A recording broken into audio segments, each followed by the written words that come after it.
drop this down in case anyone else comes in. Okay, today we are going to talk about carbohydrates, finally. Getting to the last of the macros. We talked about proteins and fats. Carbohydrates are the other large macro or energy source to the body that we'll talk about today. Sometimes it gets a bad rap, but we'll try to help you make sense of the right carbohydrates to be including in your diet. But before we get going, if anyone has questions, put them in the chat today or unmute yourself. Feel free to ask or provide feedback of how things are going for you. These last couple of weeks, we've been talking about focusing on protein in particular in our meals and in our snacks and making sure we're getting enough protein and also including healthy fats and not steering away from fats like we might have been in the past. Continuing to stay active. Next session is going to be on strength training, which will be super informative, hopefully, and hopefully maybe shed some light on why it's so beneficial to weight loss. Especially, I feel like women, we tend to shy away from strength training, but it is so helpful. So we're going to dive into strength training next week. So if anyone has anything to share, feel free to pop in right now. Otherwise, we will jump into carbs. I have been trying to get more protein into my diet, and it's hard. But I did make cottage cheese pancakes and cottage cheese cinnamon rolls the other day, and they turned out fabulous. And my kids were like, "We are not eating that." And I know cinnamon rolls obviously aren't the most healthy, but compared to my old recipe of cinnamon rolls, these had like 4 times the amount of protein in them. So I felt like it was sort of a win for my kids eating them on those treat days. So anyways, it was, if you need, it was a good addition. So if you see recipes using cottage cheese, give it a shot. Because I do not like cottage cheese, just plain. But the texture and everything was just like I would expect it if it was not in there. So they were good recipes. Okay, we'll hop into carbohydrates. So carbohydrates, regardless of what you heard, are probably the most single important food source to the body. This is where we're getting all of our vitamins, our minerals, antioxidants, really all the nutrients our body needs to keep all those processes and functions going smoothly and operating. Obviously, there are going to be some good choices of carbohydrates to eat, and then there are going to be some not so healthy choices of carbohydrates to eat. But regardless, they're all providing energy, fuel, calories to the body. And so they are super important to have to our diet. However, they are not essential necessarily to include in your diet. So you could theoretically live without eating carbohydrates. It wouldn't be your best life, but unlike fat and protein that the body absolutely does need, carbohydrates, the sugars from carbohydrates are not something the body depends on day after day. So you are able to, you'll see people with very successful diets, keto diets or very low carb diets. And so it's not necessarily going to show a detriment to them. It is hard to sustain because that's a difficult lifestyle, especially in America with our food system. But they do provide lots of beneficial vitamins, minerals, antioxidants, everything like that for health. Carbs can also help you lose weight, as well as other health benefits, and we'll talk about that in a little bit. But the main thing that we want you to take away today is that it's important to choose the right carb and go on the right carb diet, not necessarily a low carb diet. So why do we eat carbohydrates? One, they're an instant energy source. So these are things, the energy is primarily sugars that the body can break down instantly and use for our muscles and our other functions in the body. Whereas fat and protein, it takes much longer for the body to digest those foods and release the energy into the system. They, like I already mentioned, provide all of our vitamins, minerals, phytonutrients. These are especially important as like healing properties to the body. So think of these as medicine. They have lots of fiber traditionally if you're eating the right carbs, which is going to help with digestion, gut flora, which is super important. I'll just put a plug in for our Lunch and Learn next week. Caitlin Nicholson's gonna present to us on gut flora. So, and then related illnesses around that, inflammation in our gut, and irritable bowel syndrome and things like that. So it'll be super helpful. Anyways, carbohydrates are super helpful in keeping our digestive tract regular and clean and functioning well. They say upwards of like 80 to 90% of all diseases stem from an unhealthy gut. So eating fibrous foods are super important, and we're going to get that from carbohydrates. You're not going to get fiber in protein or fat. Antioxidants, these are also found in our fruits and vegetables, carbohydrate foods. These are anti-cancer properties. So believe it or not, cancer is an autoimmune disease, so your body produces cancer. Eating antioxidants fights those free radicals in the body that are cancer causing. So even more important to eat your greens and enjoy your fruits and vegetables.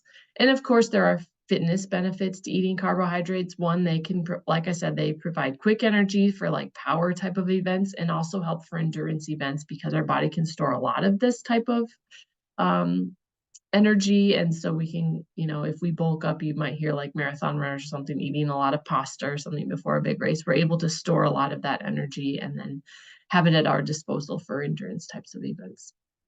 There on the picture, you can see lots of other things: sleep, weight control, memory and brain function, um, mood, preventing blood clots, lots of other things. To make it simple, we're going to break carbs into kind of two categories. I'd say good and bad, but we'll talk about high quality and maybe lower quality carbohydrates. So high quality carbs are things that have lots of nutrients in a small amount of space. They tend to be lower in calories. They tend to also have a lower glycemic index on our body's blood sugar. So what that means is we're not going to see those drastic spikes in our blood sugars and our insulin response when we eat these foods. Unlike our lower quality carb candidates, which typically have lots of calories with very few nutrients per calorie, and a very high glycemic index. So these things are pretty sugary and will spike our blood sugar and then our insulin response, which then will drop drastically. And it's not so much of a gradual up and down like we see in lower glycemic index foods. It really kind of keeps that body on a wave that one, like emotionally and behaviorally you'll notice, but two, not healthy for functions within the body as well. You can see this a lot with maybe kids and maybe yourself as well, but when you're eating just lower quality carbs with a lot of sugar and nothing else to really buffer those, you'll see drastic changes in behavior. I feel like kids really, you can see this, but maybe outrage or outbursts or lethargy and tiredness, crankiness, just things like that based on when those waves are hitting them. So where can we find our high quality carbs? Obviously, fruits and vegetables. These are our best friends. There are some that are better than others, but really you're not going to go wrong if you're eating whole foods. So I don't want you to like get hung up on like, oh, corn is really bad and blueberries have a lot of sugar. These things are good, fruits and vegetables. In particular, though, green vegetables, your lettuces, your kales, bok choy, those kind of things do really pack a punch as far as nutrients and vitamins and stuff go. Same with dark berries. So think blackberries, blueberries, those kinds of things tend to have a lot more antioxidants and vitamin and mineral properties per calorie as far as volume goes. Legumes are another great place besides fruits and vegetables. So peas and beans, and then whole grains, brown, black, red rices, quinoa, amaranth, gluten-free grains can also be helpful and not spike and have that high glycemic index.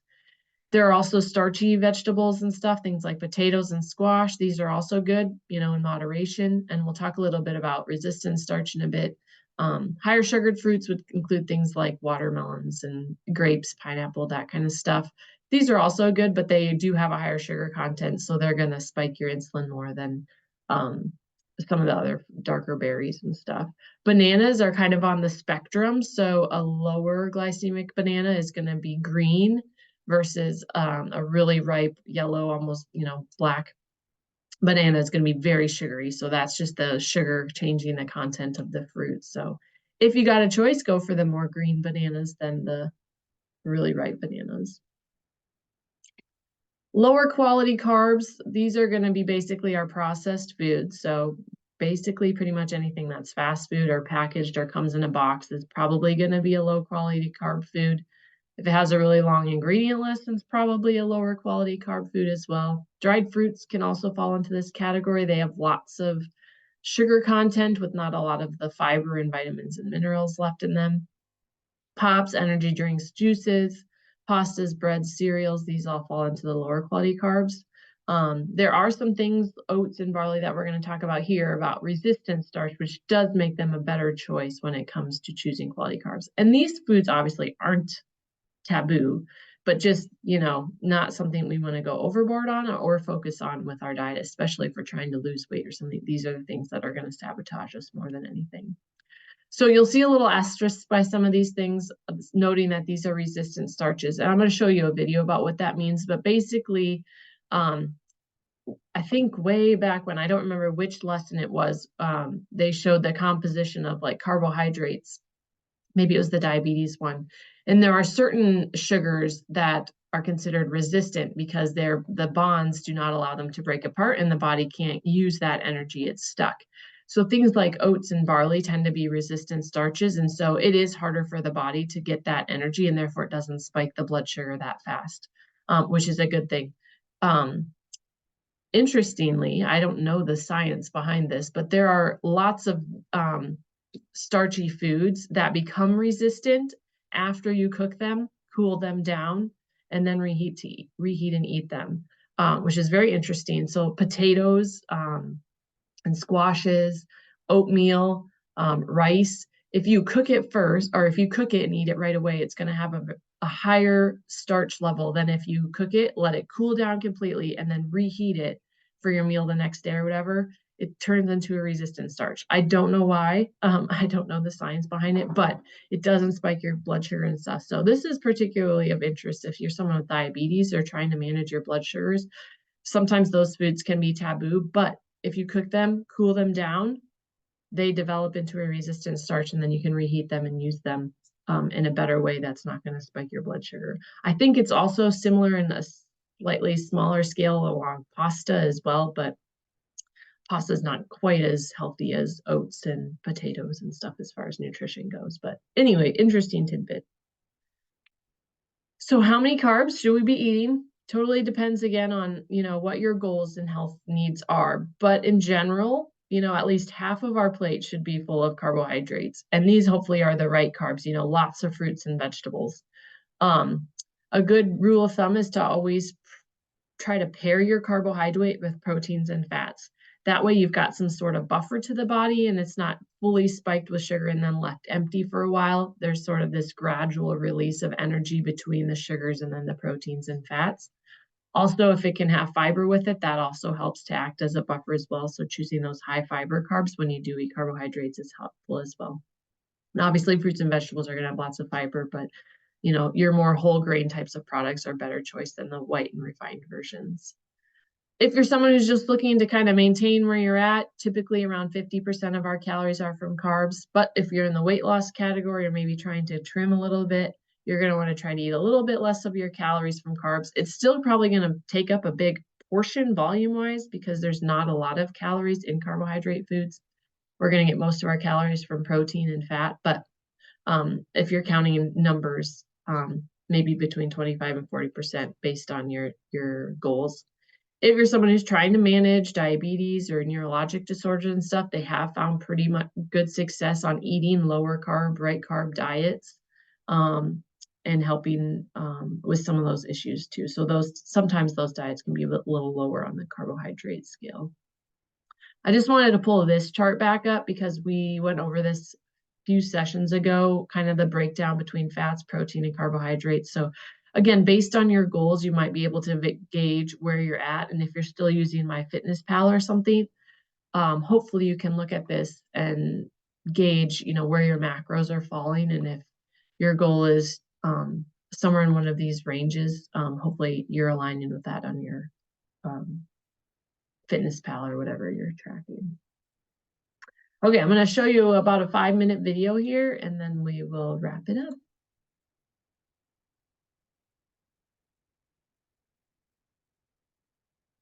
Maybe.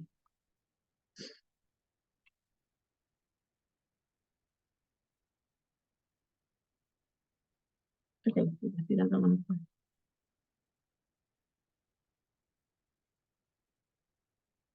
All right, I'll pull it up for you somewhere else.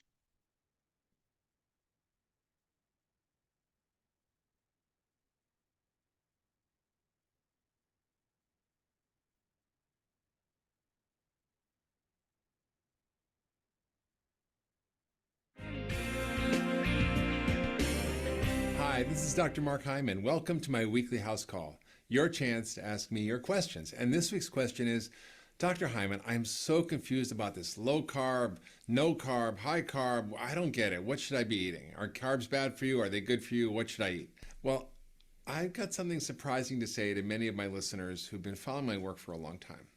Carbohydrates are the single most important thing you can eat for health and weight loss. And you're thinking right now, Dr. Hyman, have you gone nuts? What are you talking about? Carbohydrates? I thought you were always talking about how bad they are and how they cause diabetes and diabesity and insulin resistance and heart disease and make you fat and everything. So why would you be telling us to eat carbs? Why?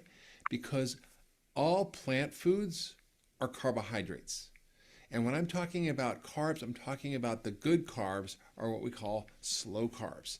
These are carbs that don't spike your blood sugar. And these are fruits and vegetables. And nuts, even nuts and seeds contain carbs. These carbs are very low glycemic. They don't spike insulin. They don't spike blood sugar, which is the key here. And you know why they're so important? Because they contain all these amazing molecules called phytochemicals. So for example, broccoli, you could eat like 21 cups of broccoli, and good luck if you can eat it. That's like 750 calories. But the net effect on your body would be not to spike your blood sugar, would not be to actually increase insulin, would actually be to fill your body with fiber and phytochemicals. Some of the phytochemicals have powerful anti-cancer effects. For example, glucosinolates are in broccoli and cruciferous vegetables. And in studies, they found that this reduces your cancer risk, that it increases detoxification, helps you get rid of heavy metals, prevents breast cancer. It's an amazing substance that's in broccoli. And you know what? Every colorful plant food, vegetables, fruits, all have these things in them. Now, there's some you want to be careful with, right? So we're talking about starchy vegetables. If you have a lot of potatoes, probably not a good idea, especially the hybridized potatoes. But you know what? The little fingerling potatoes that come from Peru, those purple or red or little non-starchy potatoes, those are actually better for you. They have more phytonutrients. They don't spike your blood sugar as much. So you actually want to eat very original foods. Don't eat processed foods. Think about how far it went from the farm to your fork. If it took a lot of steps of processing, that's not good. But if it's a whole, real, fresh fruits or vegetables, those are all carbs. In fact, we should have 75% at least of our plate being these non-starchy vegetables and some low glycemic fruit like berries. That's okay. And then the rest of it is good quality fats and good quality protein to balance out your diet. But by volume, most of your diet should be carbs. By calories, it won't be, right? Because you could eat 21 cups of broccoli, if good luck, and that's only 700 calories. But the truth is, you really get most of your calories from fat and from protein, and very few from carbs. That's the key. High glycemic carbs are the bad ones. Pasta, bread, potatoes, rice, processed foods, a lot of grains. Even whole grains sometimes can cause spikes in blood sugar. Now, there's some other really cool carbs. One of them is called resistant starch. Now, I'm going to talk about this more later on in another blog, but a little preview. Resistant starch is a type of starch that doesn't spike your blood sugar, that improves insulin sensitivity and can even affect diabetes beneficially, and it also acts as a prebiotic to help fertilize all the good bugs. And that's another reason you want a lot of carbs, because they provide fiber. They provide all the nutrients that help fertilize the good bugs in your gut. So remember, you want to eat carbs. You want to eat the right carbs. You want to eat slow carbs that don't spike your blood sugar. And in my book, The 10-Day Detox Diet and Blood Sugar Solution, I list all the carbs that you should eat and all the ones that you shouldn't eat. So you can use that as an easy reference. So I hope you enjoyed this weekly house call. I encourage you to share your story with us. What carbs are you eating that make you feel good, and which ones are you eating that make you feel bad? What surprising foods have you learned about that can make you feel good but still be carbohydrates and don't spike your blood sugar? Also, I encourage you, if you enjoyed this video, sign up for my weekly newsletter, for my weekly house call, so you can get this every single week. And share it with your friends on Facebook and Twitter. Help them get healthy as well. And also, please submit your questions to me on drhyman.com. So next week, I may make a house call to you.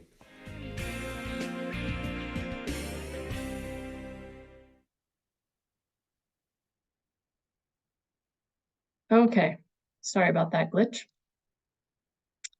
All right, so a little bit about carbs. Hopefully you're not afraid to eat them, because we do need them, and they're good sources of nutrients for our bodies. So we're going to continue on. We only have a couple weeks left, so Hopefully you're doing well.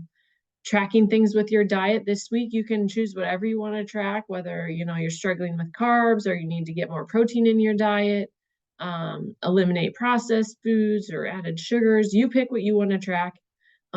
Make it a goal for yourself this week on what you're trying to get to. Track that weight once a week. Hopefully you're doing okay in your activity as well.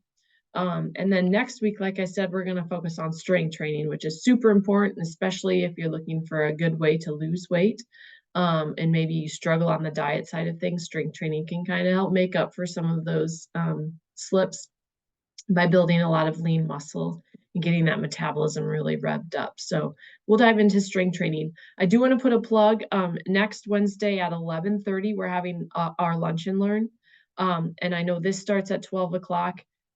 We use the same Zoom account for that, so if that one doesn't get over right at 12 o'clock, I can't start this session until that one ends. So just kind of hang out in the waiting room if you're able, or if you're on the lunch and learn, great, you'll know when it ends and when you can jump on the next session. But just know there might be a little bit of a delay because I'm sure there'll be lots of questions for Caitlin and she'll probably take time to answer them as well. So we'll try to keep it as close to 30 minutes as we can, but I'll always record this session, so if you don't jump onto this one, it'll be on our YouTube channel as well. So any questions before I let you go? Okay. Thanks everyone for hopping on, and we'll talk to you next week.